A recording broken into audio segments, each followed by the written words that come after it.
Assalamualaikum warahmatullahi wabarakatuh. Waalaikumsalam warahmatullahi wabarakatuh. Bismillahi walhamdulillah. Wassalatu wassalamu ala sayyidina Rasulillah wa ala alihi wa sahbihi wa mawalah. La hawla wa la quwwata illa billah, amma ba'du. Saudara-saudara kaum muslimin yang berbahagia, di dalam kehidupan ini kita senantiasa mengambil iktibar, contoh dan teladan dari orang-orang sebelum kita. Itu sebabnya kepada baginda Nabi kita Muhammad sallallahu alaihi wasallam Allah Subhanahu wa taala menjelaskan cerita para nabi sebelum beliau dalam ayat "Tsumma naqussu 'alaika min amba'ir rusuli ma nusabbitu bihi fu'adak." Demikianlah kami ceritakan kepadamu wahai Muhammad sebagian dari kisah para rasul-rasul sebelum kamu yang dengan itu akan memperkuat hatimu, meneguhkan keyakinanmu dan memantapkan pendirianmu. Inilah manfaatnya belajar dari sejarah. Jadi jangankan kita, baginda Nabi sendiri pun oleh Allah Subhanahu wa taala diceritakan sejarah para nabi sebelum beliau yang dimusuhi oleh umatnya, yang dicaci maki oleh kaumnya, yang terusir dari kampung halamannya, bahkan sampai ada yang terbunuh oleh umatnya. Itu seluruhnya merupakan iktibar manusabbitu bihi fuadak, untuk memantapkan langkahmu, meneguhkan keyakinanmu dan menguatkan pendirianmu menghadapi perjuangan ini. Sehubungan dengan itu, pada pertemuan kali ini Al-Fakir ingin menyampaikan satu cuplikan kecil dari kehidupan seorang sahabat utama baginda Nabi, yaitu Sayyidina Umar ibn al-Khattab radhiyallahu an. Beliau adalah Umar bin Khattab bin Nufail bin Abdul Uzza dari suku Quraisy golongan Bani Adi. Perawakannya tinggi, kekar dan gagah, melambangkan sifatnya yang pemberani, tegas, dan tidak pernah kenal takut kepada siapapun. Sebelum mendapat hidayah, Umar bin Khattab termasuk orang yang berdiri di barisan orang-orang yang memusuhi umat Islam. Ia terperangkap dalam tradisi jahiliyah, di mana gemar berperang dan bermabuk-mabukan juga merupakan hal-hal yang pernah dilaksanakan dalam kehidupannya sebelum beliau masuk ke dalam agama Islam. Oleh karena itu, dalam kehidupan beragama, hidayah merupakan sesuatu yang penting. Bagaimanapun banyaknya dosa dan kesalahan yang telah dilakukan oleh seseorang, tidak seharusnya menyebabkan ia putus asa dari rahmah Allah. Sebaliknya, bagaimanapun banyak kebajikan dan kebaikan yang sudah dikerjakannya, tidak perlu membuat dia besar hati, puas, bangga, apalagi menjadi lalai karenanya. Sebab kita belum tahu akan bagaimana ujung perjalanan dari kehidupan kita ini. Saudara-saudara, kisahnya pun masuk Islam merupakan peristiwa yang menarik. Pada satu hari, dengan pedang terhunus, Umar bin Khattab menuju Darul Arqam, tempat di mana baginda Nabi biasa berkumpul dengan para sahabat. Melihat mukanya yang beringas, matanya yang nanar, orang sudah menyangka dan mengerti ini tentu akan terjadi pembunuhan. Dalam perjalanan menuju Darul Arqam, Umar bertemu dengan Nuaim bin Abdullah. Nuaim bertanya, "Ya Umar, mau kemana ente?" "Mau membunuh itu, si murtad itu," kata. "Si murtad yang mana?" Yang mana lagi? Itu yang memecah belah kita, yang menghina berhala-berhala kita, yang menjelek-jelekkan nenek moyang dan keturunan kita. Siapa lagi kalau bukan Muhammad?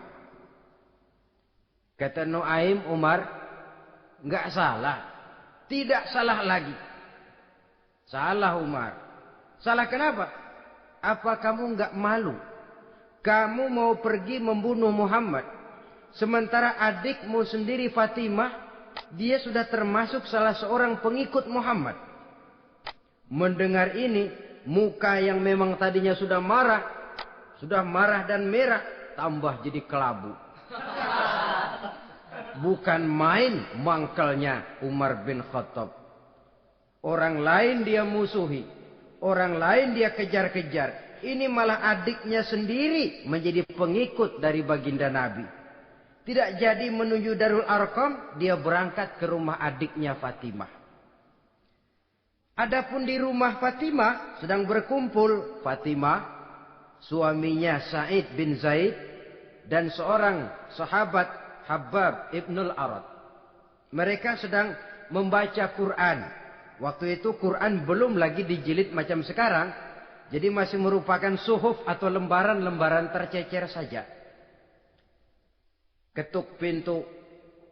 Ya tentu tidak assalamualaikum karena dia belum Islam. Tok, tok, tok. Siapa di luar? Umar. Mendengar suaranya saja, ini sahabat yang namanya Habbab ibnul Arad sudah lari ke belakang pintu. Sambil komat kamit baca doa mohon diselamatkan oleh Allah. Adapun Fatimah yang sedang memegang suhuf, lembaran tulisan Quran itu, menyembunyikan suhuf itu di belakang bajunya. Umar masuk. Fatimah, saya bang. Apa benar berita yang saya dengar? Berita apa itu bang? Bahwa kau sudah masuk Islam. Bang, andai kata Muhammad memang benar, bagaimana? Sudahlah, jangan belit-belit. Jawab saja, kau masuk Islam benar atau tidak? Ya. Saudara hadirin, begitu dikatakan iya, tangannya langsung melayang, menampar muka adiknya ini, sehingga mengalir darah dari hidungnya. Suaminya Sa'id bin Zaid yang mencoba melindungi istrinya, dipegang lehernya, dibanting, diduduki dadanya. Oh ini jawara ini.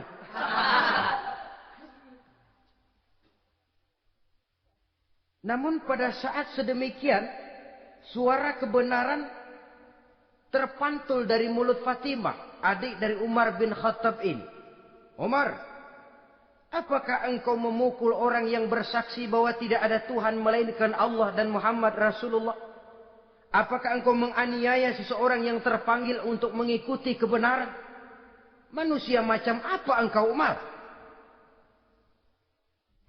Saudara, memang dia orang keras. Tapi hatinya mudah menerima kebenaran. Sehingga mendengar kalimat adiknya ini tercenung dia sejenak. Melongok. Bengong kata anak sekarang. Ini kalau tidak karena keyakinan yang mantap, tidak mungkin orang ini, anak adik saya ini bicara macam begini. Umar, mengapa engkau memukul orang yang bersaksi bahwa tidak ada Tuhan melainkan Allah dan Muhammad Rasulullah? Mengapa engkau pukul orang yang mengikuti kebenaran, menerima hidayah dari Allah? Begitu yakin dan mantapnya, walaupun di tengah satu hal yang sangat menakutkan.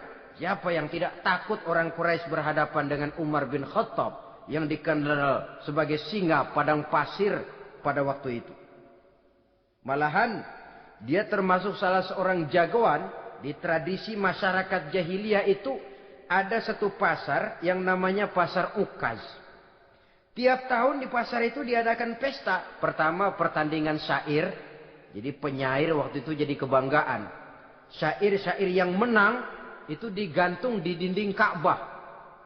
Jadi setiap suku akan bangga kalau mempunyai ahli syair yang hebat. Nah, lalu diadakan juga lah perlombaan balap kuda, memanah, termasuk gulat. Lah Umar ini tiap kali pertarungan mesti menang. Belum pernah ada yang berhasil mengalahkan dia. Jawara. Saudara-saudara, mendengar adiknya begitu mantap hatinya. Apalagi ketika adiknya berkata begitu, suhuf, lembaran yang disembunyikan di belakang bajunya tersembul. Apa yang kau sembunyikan di balik bajumu itu? Suhuf. Apa suhuf itu? Lembaran Al-Quran. Coba saya lihat. Enggak boleh. Kenapa? Kamu kotor. Orang kotor tidak boleh megang Quran. Saya mau lihat. Enggak boleh. Kalau kamu mau lihat, mandi dulu. Diturutinya permintaan adiknya itu. Lalu diambilnya suhuf tadi. Dia baca.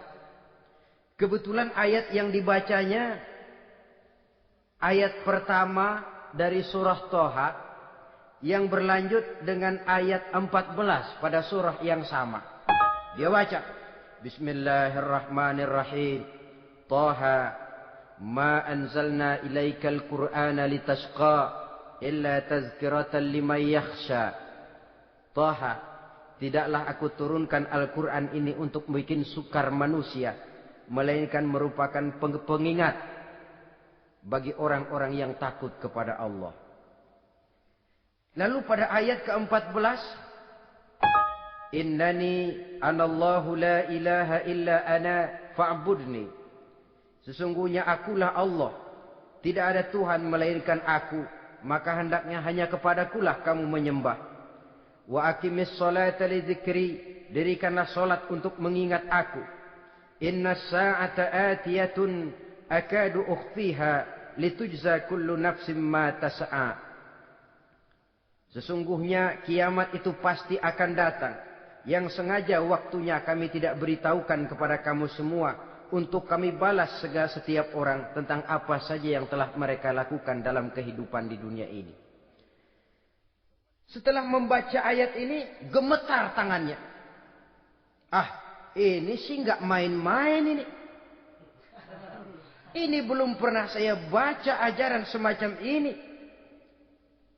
Tidak patut orang yang mempunyai kitab suci semacam ini dimusuhi. Ini sesuatu yang benar, tergetar jiwanya. Hei, Fatimah, Muhammad di mana Muhammad? Saya tidak akan memberitahu kepada kamu. Di mana? Saya tidak akan memberitahu. Lebih baik kau bunuh saya kalau memang maksudmu mau mencelakakan Muhammad. Sama sekali saya tidak akan mencelakakan dia, Fatimah. Kasih tahu saja, di mana dia? Darul Arqam. Bergegas dia menuju Darul Arqam. Di dalam Nabi memang sedang kumpul dengan para sahabat. Termasuk ada Sayyidina Hamzah. Yang juga terkenal jawara juga. Ketuk pintu. Ketuk pintu. Siapa di luar? Umar. Di dalam ini geger sebagian sahabat. Umar datang ini pasti bencana. Umar datang. Wah, kalau istilah kampung, kerok dan urusannya.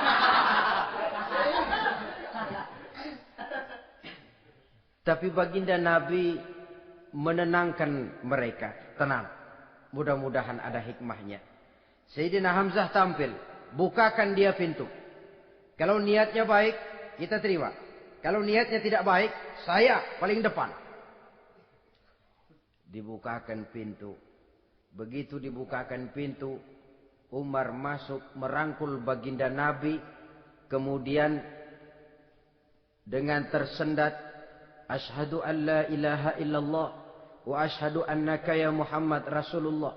Saya bersaksi tidak ada Tuhan melainkan Allah. Dan saya bersaksi bahwa engkau hai Muhammad adalah utusan Allah. Sahabat takbir semua. Allahu Akbar, Allahu Akbar. Kegembiraan meliputi suasana ketika itu. Kenapa? Karena sebelumnya dikala Umar belum masuk Islam, dia merupakan ganjalan yang paling dikhawatirkan oleh umat Islam. Setelah dia masuk Islam, jelas merupakan satu keuntungan yang sangat besar. Dan dia tertarik kepada Islam bukan karena bujuk rayu orang. Tidak karena diberikan harta, tidak karena diiming-iming oleh kedudukan tinggi. Tapi karena kebenaran hidayah menembus hatinya melalui wasilah ayat dalam surah Thaha yang dibacanya melalui suhuf yang dipegang oleh adiknya tadi. Sejak saat itu berubah 180 derajat Umar bin Khattab radhiyallahu anhu. Tetapi tetap dengan sifatnya keras, tegas, dan tidak pernah kenal takut kepada siapapun. Cuma kalau sebelum Islam, dia kerasnya kepada Islam. Setelah dia masuk Islam, muter arah. Kepada siapapun yang memusuhi Islam, dia bersikap keras, tegas, dan tidak pernah kenal takut. Bahkan setelah beliau masuk Islam, satu hari ketika di Darul Arqam kumpul-kumpul, waktu itu Nabi belum berdakwah secara terbuka karena pengikut masih sedikit. Sayyidina Umar usul, "Ya Rasul, ada apa Umar? Alasna 'alal haq fi mamatina wa mahyana." Ya Rasul, bukankah kita ini berdiri di atas sesuatu yang benar? Bukankah mati kita, hidup kita untuk melaksanakan sesuatu yang benar? Bala ya Umar, betul Umar. Wallazi nafsi biyadih, innakum la'alal haq in muttum wa in hiyitum. Demi Allah Umar, kata Nabi, sesungguhnya kamu dan kita semua berdiri di atas kebenaran, hidup ataupun mati. Setelah mendapat jawaban begini, Umar masuk kepada tujuan pembicaraannya. Izan ya Rasul, fafimal ikhtifar. Kalau memang begitu ya Rasul, kalau memang kita yakin kita berdiri di atas kebenaran, kita hidup karena kebenaran, kita mati pun memperjuangkan kebenaran, fafimal ikhtifar. Kenapa mesti ngumpet-ngumpet? Kenapa harus sembunyi-sembunyi? Wallazi ba'asaka bil haqq, demi Allah ya Rasul, la takhrujanna wa la nakhrujanna ma'ak. Tuhan harus keluar menyampaikan Islam ini secara terbuka, dan kami akan mendampingi Tuhan dengan segenap jiwa dan raga. Sekali masuk Islam gak tanggung-tanggung. Yang kayak begini ini yang kita perlukan sekarang ini. Begitu masuk Islam, gak tanggung seluruhnya, jiwa dan raganya masuk Islam. Beliau yang pertama kali mengajukan ide, kenapa harus dakwah sembunyi ya Rasul? Wong kita berdiri di atas kebenaran, memperjuangkan sesuatu yang hak. Kalau kita mati, kita pun mati membela kebenaran. Kenapa mesti fafimal ikhtifa? Kenapa harus sembunyi-sembunyi? Mulai sekarang mari keluar ya Rasul, saya akan dampingi Tuhan, nyawa taruhannya. Saudara hadirin yang saya hormati, selalu dia tempat-tempat yang pernah dia melaksanakan maksiat sebelum dia Islam, selalu dia kunjungi sampai dia berkata, tidak ada tempat yang pernah saya melakukan kesalahan sebelum saya Islam yang harus saya tutupi dengan kebajikan setelah saya Islam sekarang ini. Bahkan ada satu riwayat menjelaskan beliau itu yang tinggi badannya, kekar perawakannya, gemetar orang ngadepin dia. Tapi beliau sendiri sangat mudah gemetar kalau sudah mendengar ayat-ayat Allah.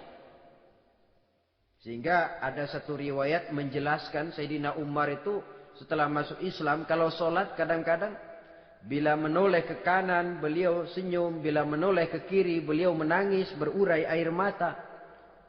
Ada orang bertanya, ya Umar, kenapa menengok ke kanan kau senyum, ke kiri kau menangis? Itulah kalau saya ingat jahilnya saya sebelum Islam. Adapun bila saya menoleh ke arah sebelah kanan saya tersenyum, teringat betapa dulu saya membuat berhala dari korma. Saya tumpuk-tumpuk, saya susun begitu.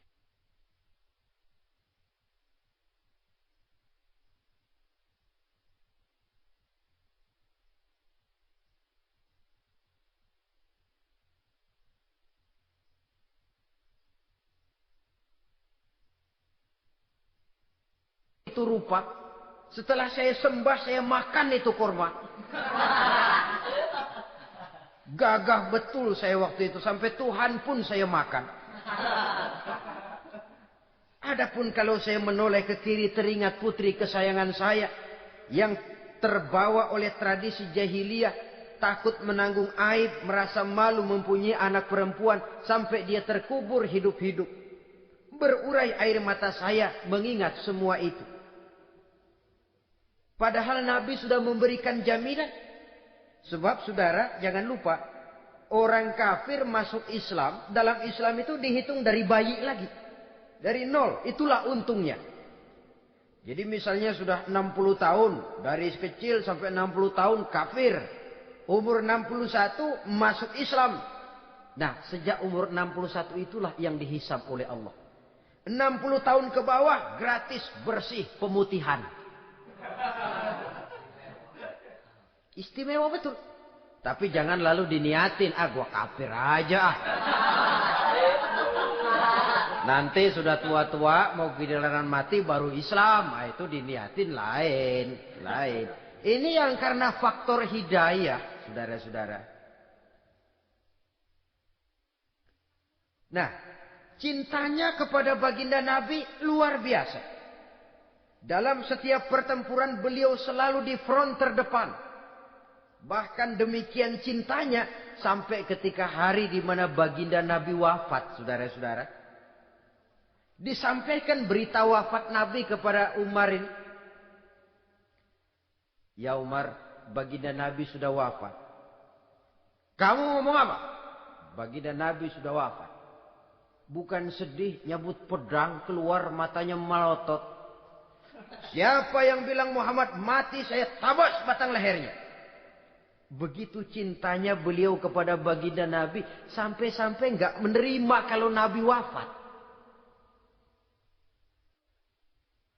Taruhlah nggak bisa mati bersamaan. Bolehlah mati beriring-iring saja barangkali maksudnya. Saudara-saudara. Cabut pedang. Kelayaban kemana-mana. Ayo. Siapa ngomong Muhammad mati. Saya tabas batang lehernya.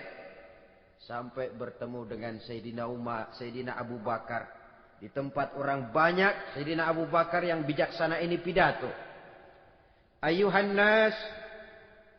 Man kana ya'budu Muhammadan fa inna Muhammadan qad mata wa man kana ya'budu Allah fa inna Allah hayyun la yamut.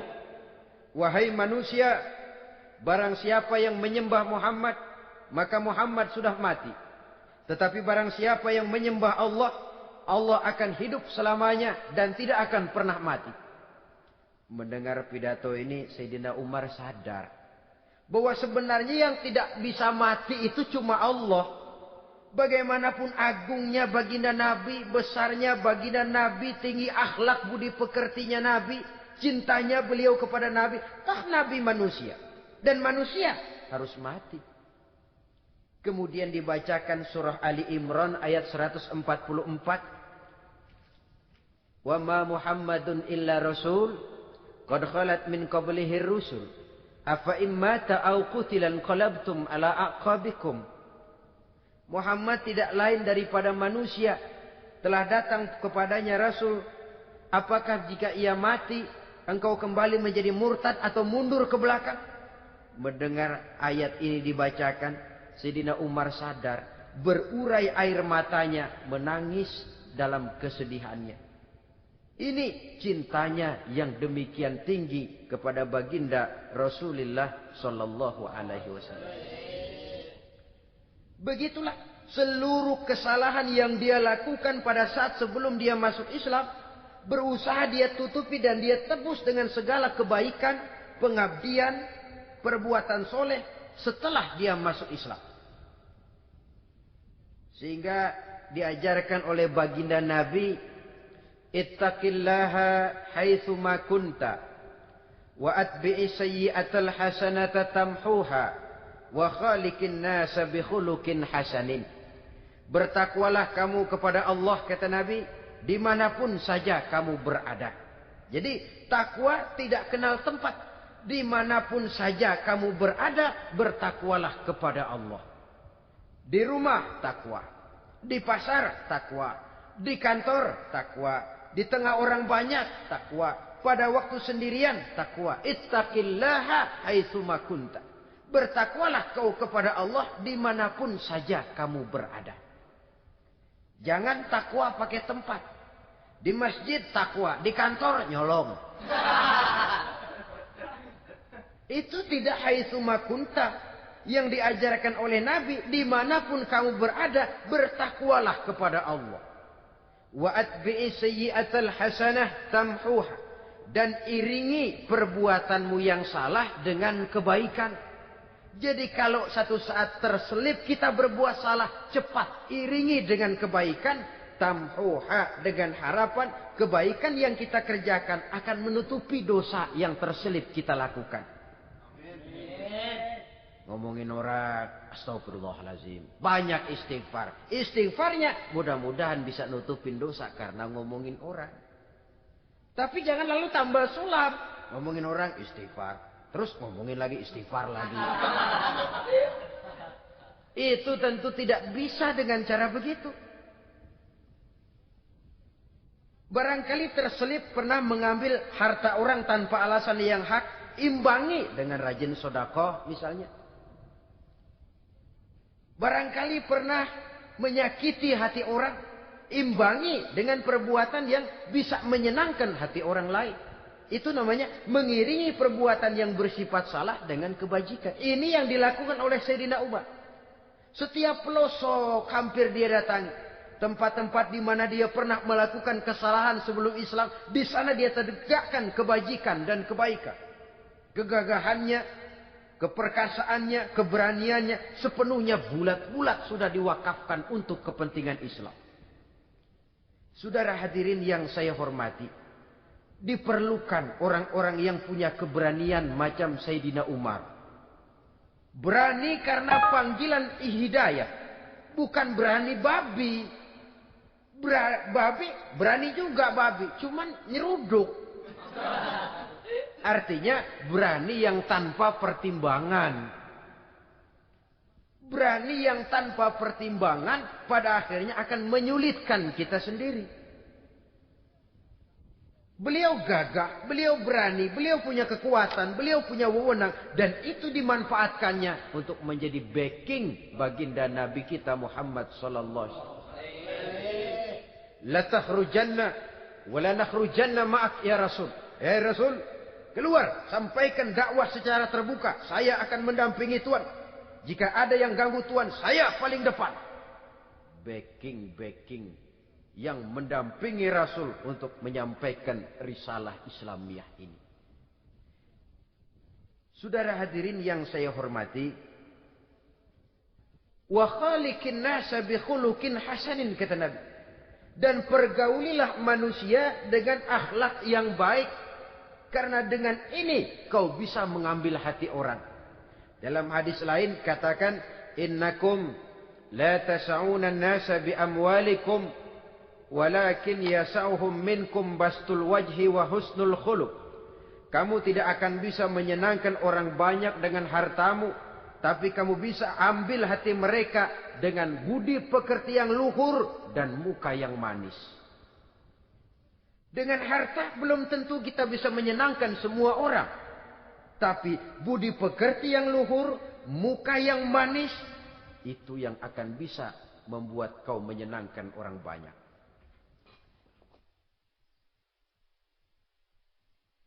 Setelah baginda Rasul wafat, pernah ketika berkumpul, Sayyidina Abu Bakar berkata kepada Sayyidina Umar, "Ya Umar, saya baiat kamu untuk menjadi khalifah." Jawab beliau, "Sayalah yang akan membaiat Tuan. Tapi Anda lebih utama dari saya, Umar. Keutamaan saya akan saya berikan kepada Tuan untuk mendukung kekhalifahan Tuan." Di sini kelihatan wataknya yang tidak ambisius. Gagah, berani, perkasa, tapi tahu diri. Enggak nyelonong. Tidak menggunakan kekuasaannya, kegagahannya untuk maksud yang sewenang-wenang. Oleh karena itu setelah Sayyidina Abu Bakar wafat, beliau dilantik menjadi khalifah, keluarlah pidatonya yang terkenal. Ayuhan nas, inni qad wullitu alaikum walastu bi khairikum. Hai manusia, aku telah dipilih menjadi pemimpin kamu. Padahal aku bukanlah orang yang terbaik di antara kamu. Kalau tidaklah karena aku melihat keutamaan, keteguhan yang dapat melindungi kalian, berat rasanya aku memikul amanah ini. Sebab apa? Alangkah beratnya menunggu datangnya perhitungan di akhirat nanti terhadap Umar. Ini yang jadi motifnya memegang jabatan khalifah. Sungguh berat bagi Umar menunggu datangnya saat perhitungan.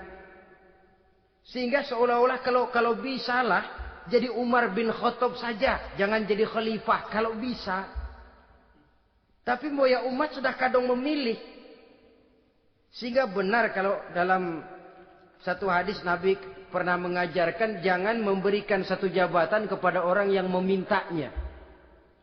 Sebab orang kalau sudah minta jabatan, apalagi pakai jilat-jilat, pakai upeti-upeti, tentu ada tendensinya.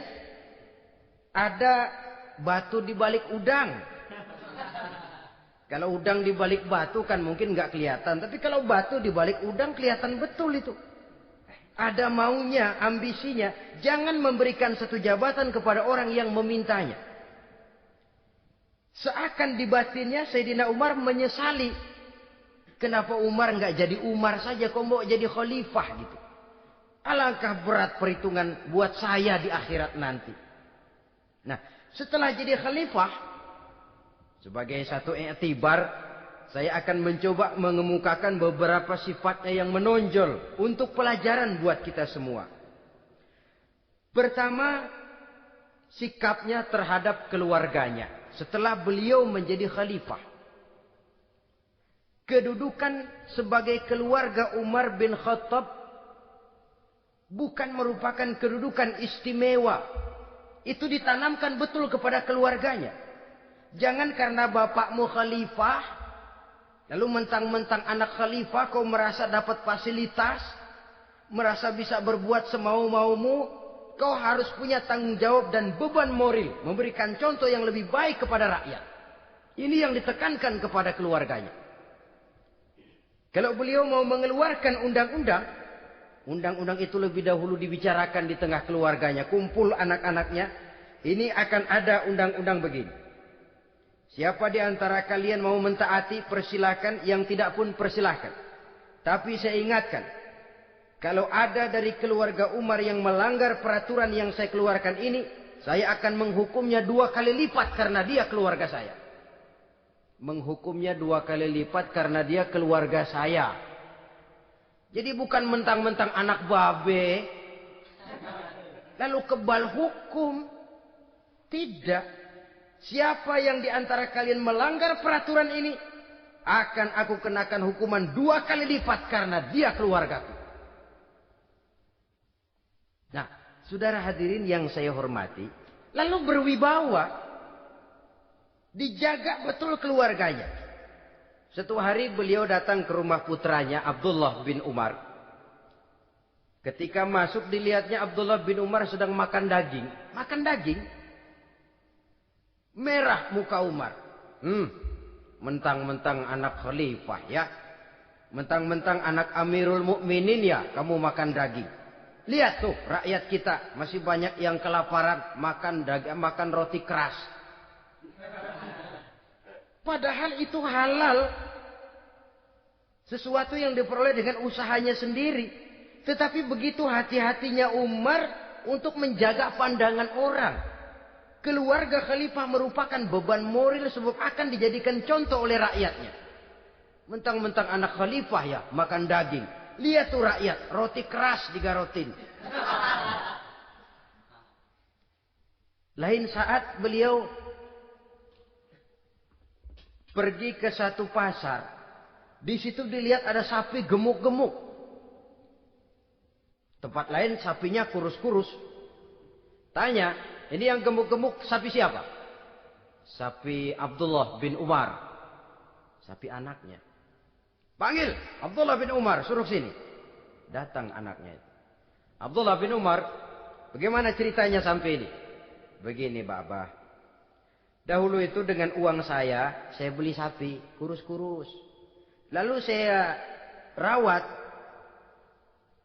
Saya berikan upah orang untuk merawat sapi-sapi itu. Sampai sekarang dia menjadi gemuk.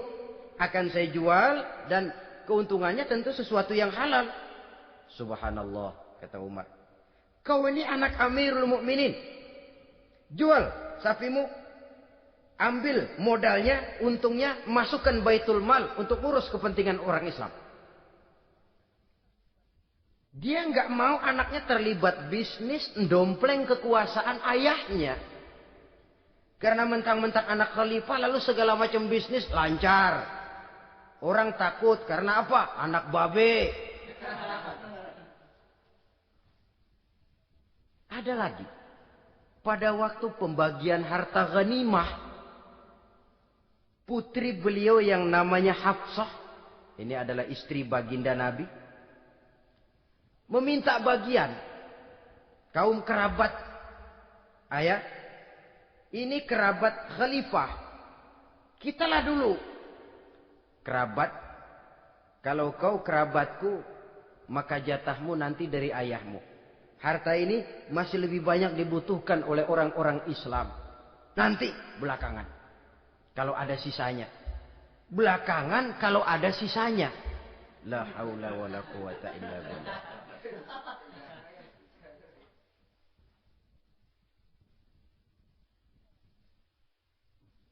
Saudara hadirin, itu terhadap keluarganya.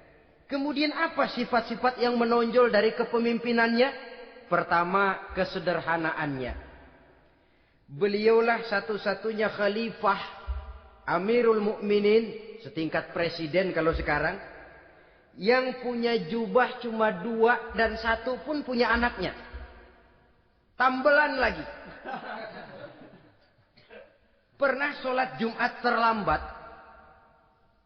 Beliau naik mimbar untuk khutbah, sebelumnya minta maaf dulu. Saudara-saudara, maaf saya terlambat nungguin baju kering. Seorang khalifah nungguin baju kering. Sederhana dalam kehidupannya. Mari kita ambil satu cerita lagi. Pada waktu beliau jadi khalifah, yang diangkat jadi gubernur di Mesir adalah Amr bin As. Amr bin As hidupnya lebih mirip kaisar. Istananya besar, pakaiannya bagus-bagus. Nah, yang paling mengganggu pikiran Amr bin As, di sebelah istananya ini ada gubuk reot, kepunyaan orang Yahudi lagi. Ah, ini nggak pantas bener, masa di samping istana gubernur ada gubuk reot. Orang Yahudi lagi yang punya. Ini mesti, udah, bikin saja rencana, panggil dinas tata kota, bikin planning. Di sini mau dibangun masjid, proyek negara. Bikin gambarnya, susun anggarannya, tender. Saudara-saudara, si Yahudi yang punya gubuk reot dipanggil. Yahudi, ada apa, Pak? Kamu tahu nggak? Enggak. Iya, memang belum saya kasih tahu.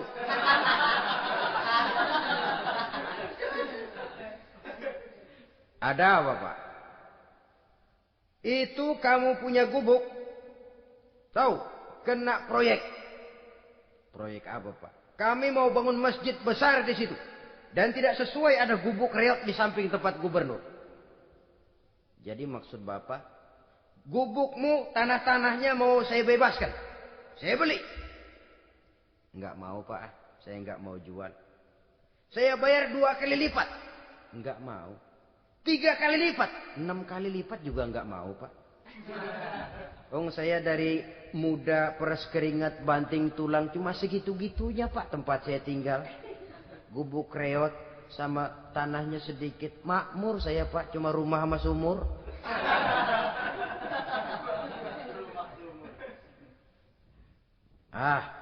Ini Yahudi kelewatan juga. Akhirnya turun perintah, sudah, kalau dia nggak mau dibebaskan, gusur saja, tarik, ambil bulldozer. Digusur. Yahudi ini berurai air matanya.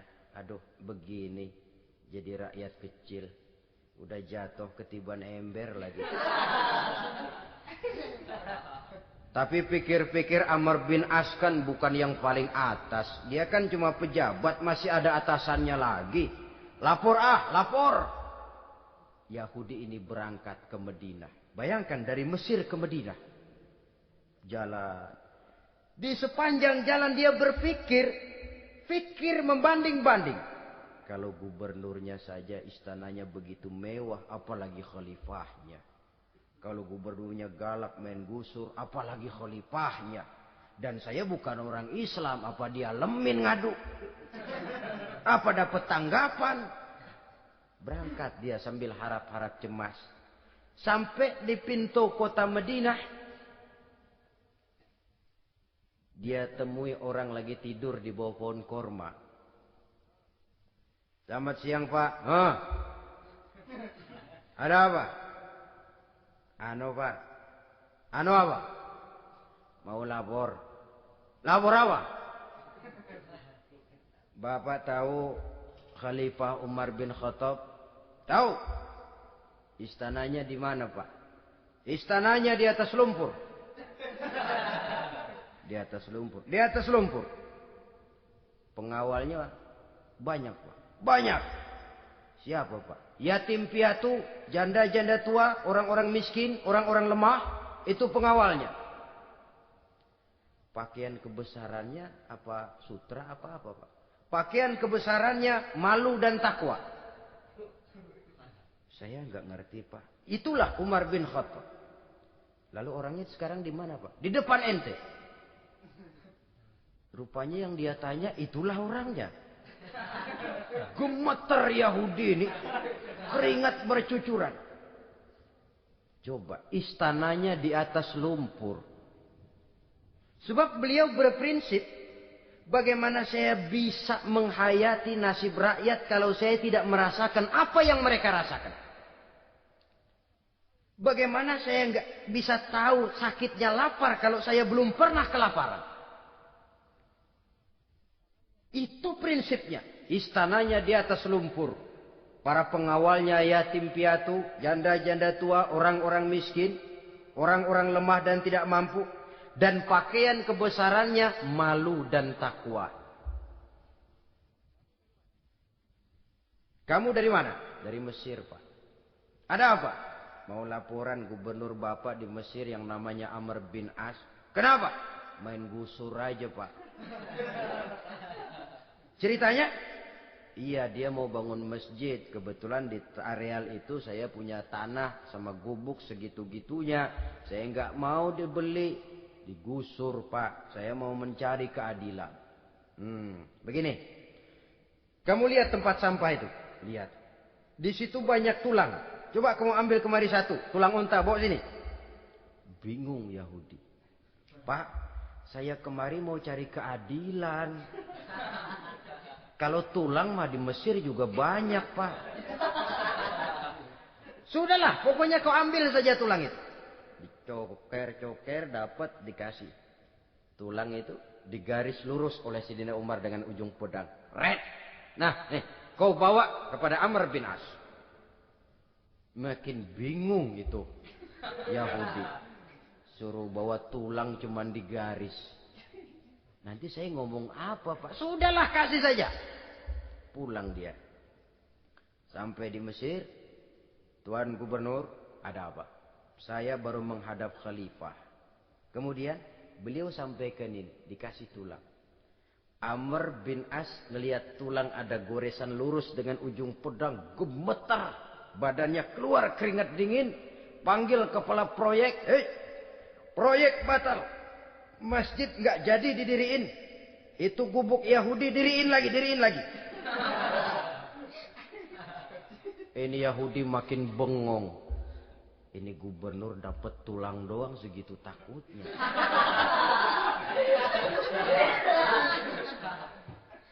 Ada apa sebenarnya Tuan Gubernur? Kamu tahu?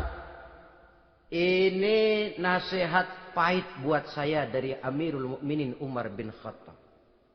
Seolah-olah beliau bilang, "Hai Amr bin As, jangan mentang-mentang sedang berkuasa ya. Pada suatu saat kau akan jadi tulang-tulang kayak begini. Maka mumpung kamu masih hidup dan berkuasa, berlaku lurus dan adillah kamu seperti lurusnya garis di atas tulang ini. Red. Lurus, adil, jangan bengkok. Sebab kalau kamu bengkok, nanti aku yang luruskan pakai pedangku. Siapa yang nggak ngeper digituin? Sampai akhirnya apa? Kata si Yahudi, Pak, kalau begitu Islam adil ya. Adil. Kalau gitu biarin dah Pak, tanah saya. Mau kamu jual? Bukan saya jual Pak, saya kasih aja dah. Campur gubuk-gubuknya, ambil aja dah.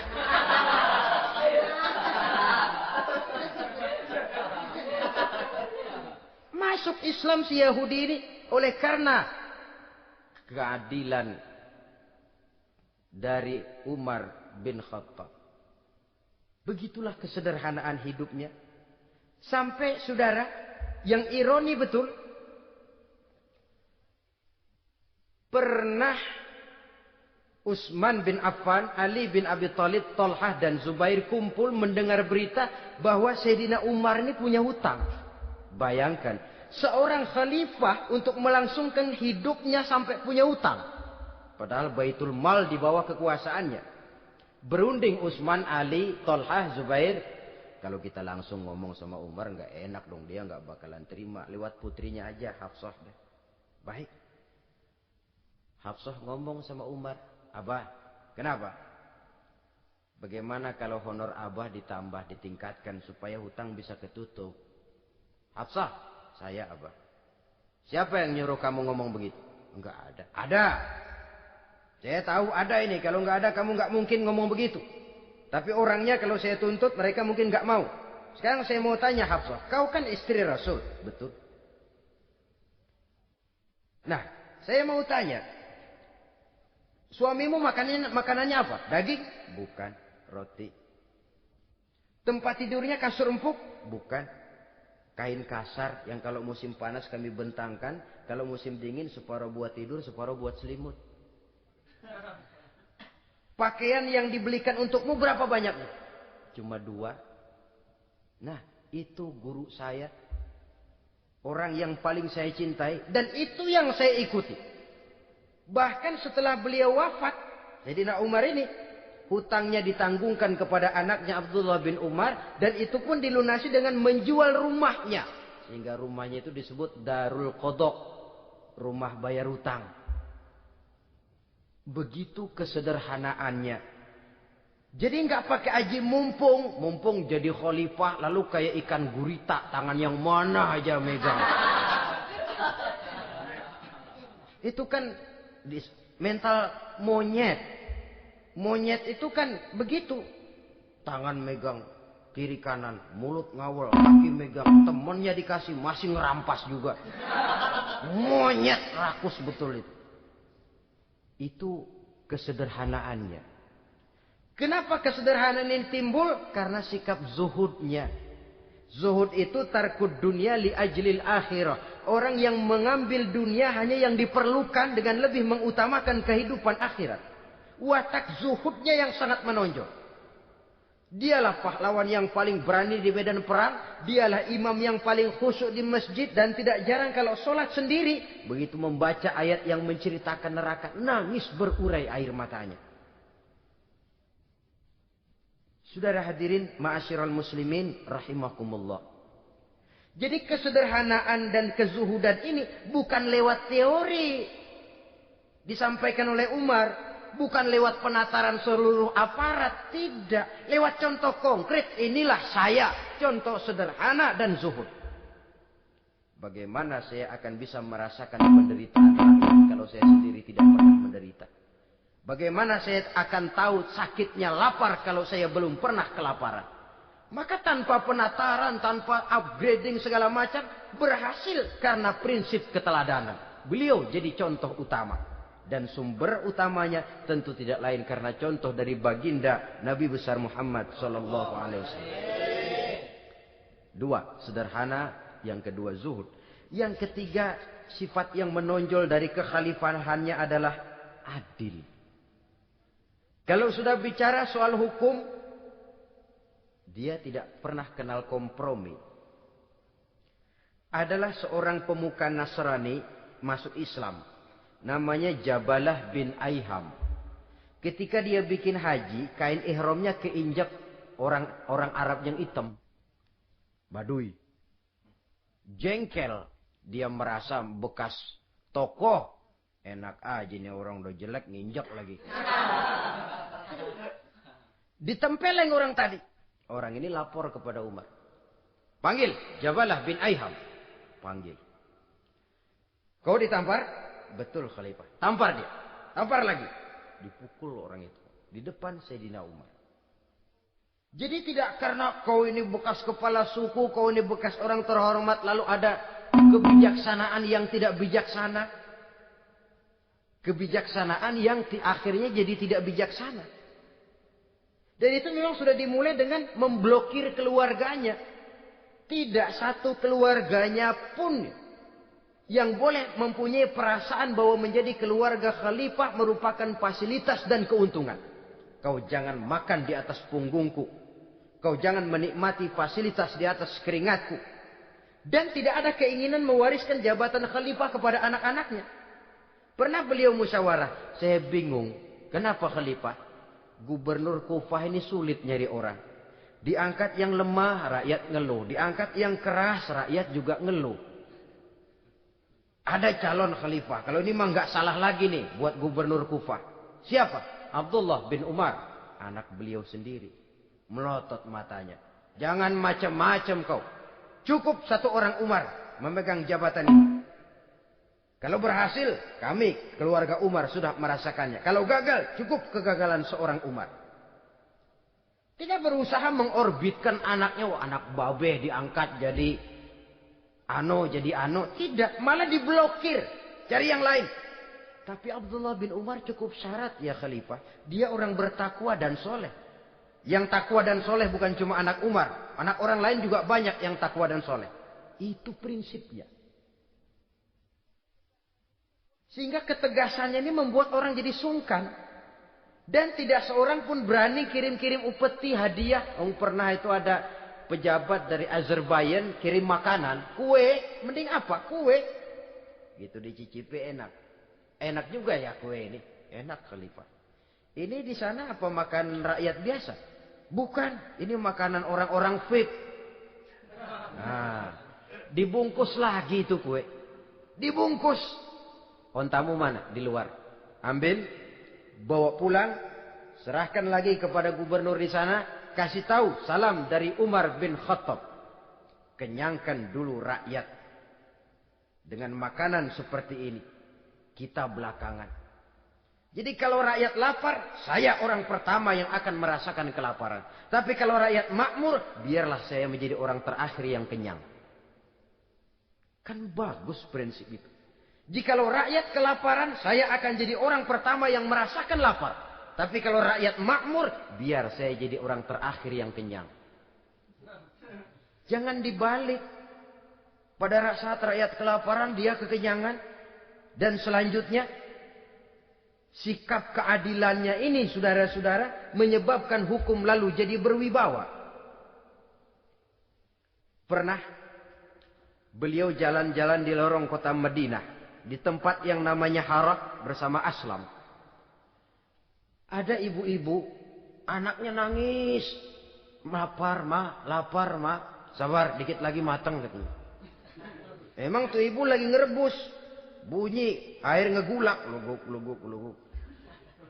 Umar lihati dari jauh. Belum juga matang, belum juga matang. Nih anak dari nangis, lapar, sampai capek nangis, sampai tidur. Anak tidur, Umar samperin. Bu, emang masak apa sih kok nggak bisa matang? Saya nggak masak apa-apa tuan. Itu pating kerubuk apa? Ketika dibuka ya cuma air saja.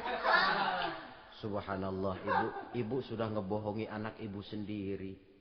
Habis harus bagaimana tuan? Saya sudah nggak punya makanan untuk dimasak. Sementara perut nggak kenal kompromi. Jalan satu-satunya ya terpaksa anak saya bohongi. Saya bilang sebentar lagi matang sampai dia tidur sekarang ini.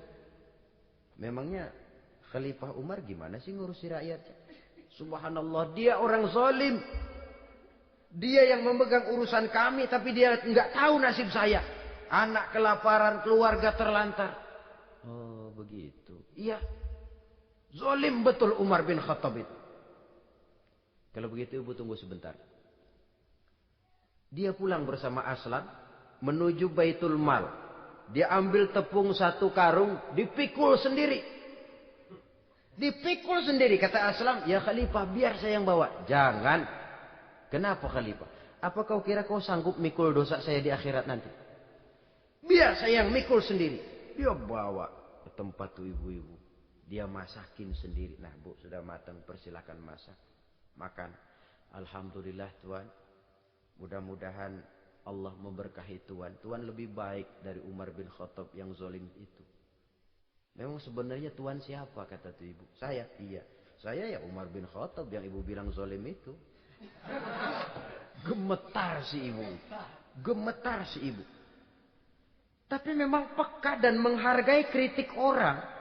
Tidak membungkam setiap orang yang nadanya sumbang atau berbeda.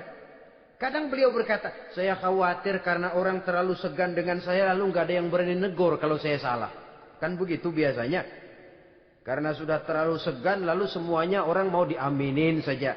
Asal dibilang nggak benar, marah, jengkel. Lalu disingkirin, maunya diiyain, inge kulonuwun. Oke bos. Beliau bilang, saya khawatir kalau tidak ada orang yang mau menegur kesalahan saya jika saya terlanjur nanti. Tahu-tahu muncul orang, demi Allah, saya akan menegur Tuan dengan pedang saya ini. Cerah mukanya, senyum bibirnya, alhamdulillah. Anak muda, saya memerlukan orang macam kau. Yang berani berkata ya terhadap yang benar dan tidak terhadap yang tidak benar, apa dan bagaimanapun resikonya. Di sini kelihatan sikap beliau menghadapi orang yang berbeda pendapat. Keadilan, keberanian dan ketegasan, cepat menerima kebenaran, merupakan serentetan dari sifat-sifat utama beliau sejak masuk Islam sampai menjadi khalifah yang kedua.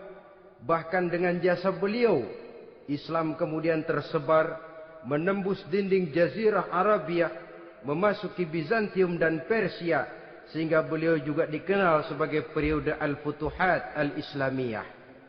Nah, saudara-saudara, inilah cuplikan kecil dari kehidupan seorang agung dan besar yang memang sangat terbatas kata-kata untuk melukiskan kebesaran itu. Namun yang secuplik ini mudah-mudahan menjadi sumbangan moral dalam rangka kita memperbaiki diri menuju kehidupan yang lebih baik. Terima kasih banyak atas segala perhatian.